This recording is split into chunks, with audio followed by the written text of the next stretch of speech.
বাঙালিরা ভ্রমণপ্রিয়। যেখানেই ঘুরতে যাও না কেন এক আধটা বাঙালি চোখে পড়ে যাবেই যাবে। আর আমরা এই দুজন এক্সট্রা প্রাপ্তবয়স্ক বহুদিন রিটায়ার্ড যুবক যুবতী বেরিয়ে পড়ি চান্স পেলে। বর্তমানে আমরা বেশ কিছুদিন যাবৎ নিউ ইয়র্ক শহরের ম্যানহাটানে বসবাস করছি, আর সুযোগ পেলেই ম্যানহাটান চষতে বেরিয়ে পড়ছি। এদিক ওদিক সেদিক করে চষে বেড়াচ্ছি।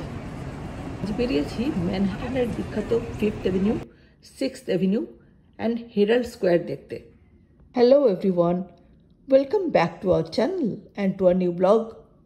ম্যানহাটানকে নিউ ইয়র্ক সিটির মধ্যস্থল অথবা heart of New York City বলা যায়। এটা নিউ ইয়র্ক তথা সারা বিশ্বের অন্যতম প্রধান commercial, financial and cultural centre. তাহলে চলুন নিউ ইয়র্ক সিটির ম্যানহাটানটা একটু ঘুরে দেখা যাক।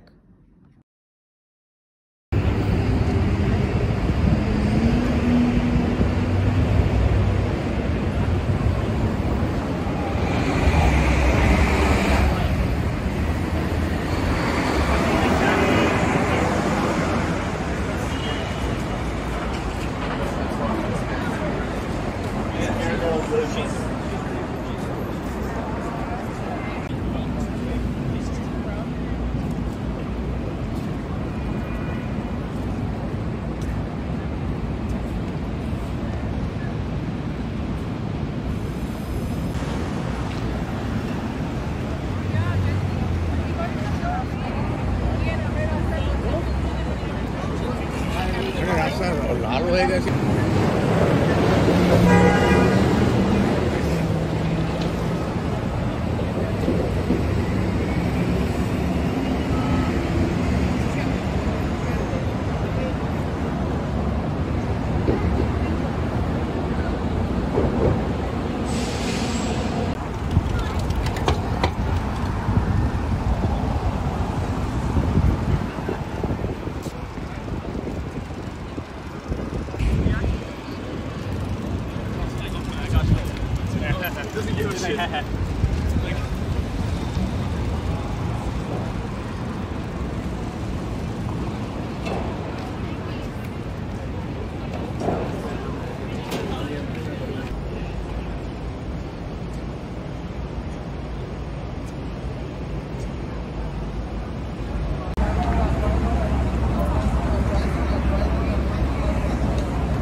Broadway, 6th avenue and 34th street যেখানে ইন্টারসেক্ট করেছে সেই জায়গাটাকে হেরাল্ড স্কোয়ার বলা হয়।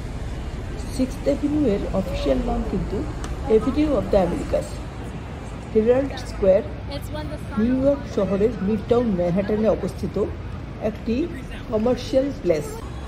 35th স্ট্রিটের একটা অফিস থেকে 1893 থেকে 1902 পর্যন্ত নিউ ইয়র্ক হেরাল্ড বলে একটা নিউজ পেপার বের হতো।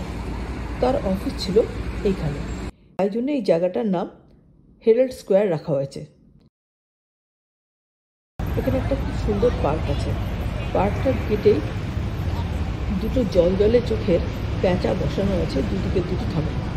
আর ভেতরে আছে এই নিউজ পেপারের পাবলিশার জেমস গর্ডন বেনেট জুনিয়রের মূর্তি। একটা বিশাল বড় বেনেট ক্লক।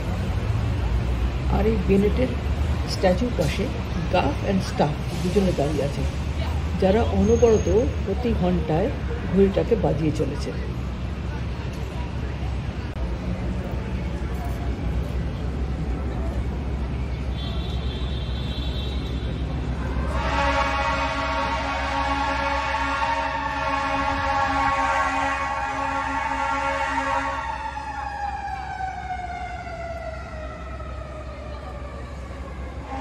যদি ভিডিওটা ভালো লেগে থাকে তাহলে প্লিজ থামস আপ দিয়ে এটাকে লাইক করুন, এর উপরে কমেন্ট করুন এবং আমার চ্যানেলটাকে সাবস্ক্রাইব করুন। ধন্যবাদ।